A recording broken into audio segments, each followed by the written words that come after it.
Mark chapter 8.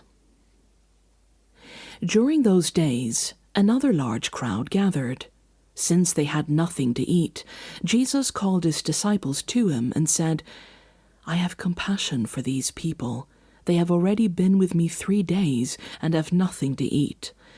If I send them home hungry, they will collapse on the way, because some of them have come a long distance." His disciples answered, "But where in this remote place can anyone get enough bread to feed them?" "How many loaves do you have?" Jesus asked. 7, they replied. He told the crowd to sit down on the ground. When he had taken the 7 loaves and given thanks, he broke them and gave them to his disciples to distribute to the people, and they did so. They had a few small fish as well. He gave thanks for them also and told the disciples to distribute them. The people ate and were satisfied. Afterward, the disciples picked up 7 basketfuls of broken pieces that were left over. About 4,000 were present.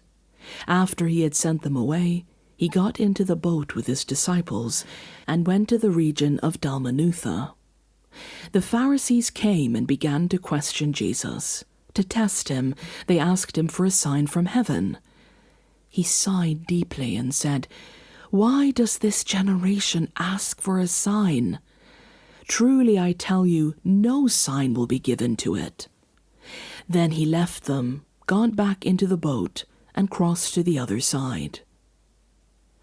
The disciples had forgotten to bring bread, except for 1 loaf they had with them in the boat. "Be careful," Jesus warned them. "Watch out for the yeast of the Pharisees and that of Herod." They discussed this with one another and said, "It is because we have no bread." Aware of their discussion, Jesus asked them, "Why are you talking about having no bread? Do you still not see or understand? Are your hearts hardened? Do you have eyes but fail to see, and ears but fail to hear? And don't you remember?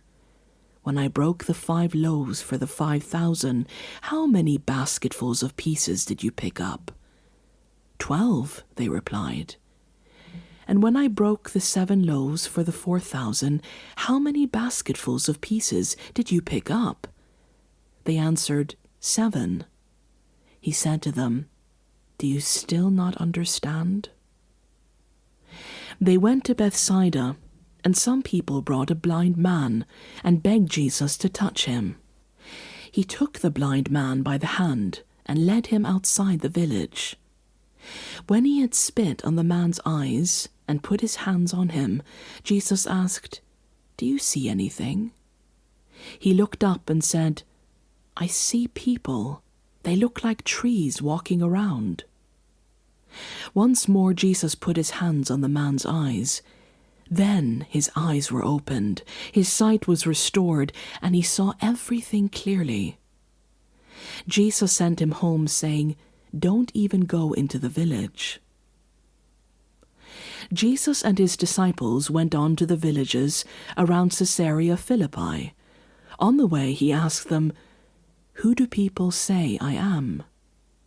They replied, "Some say John the Baptist, others say Elijah, and still others one of the prophets." "But what about you?" he asked. "Who do you say I am?"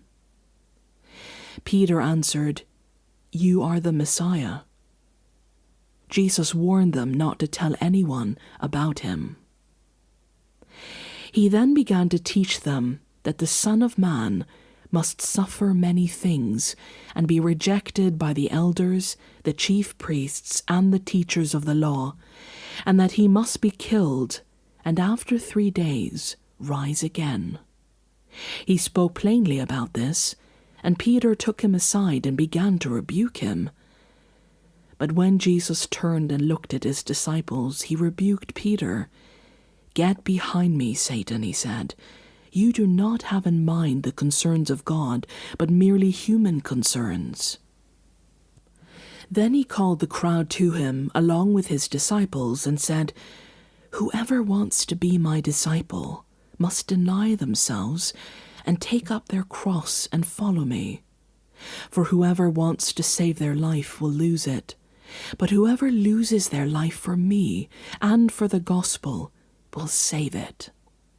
What good is it for someone to gain the whole world, yet forfeit their soul?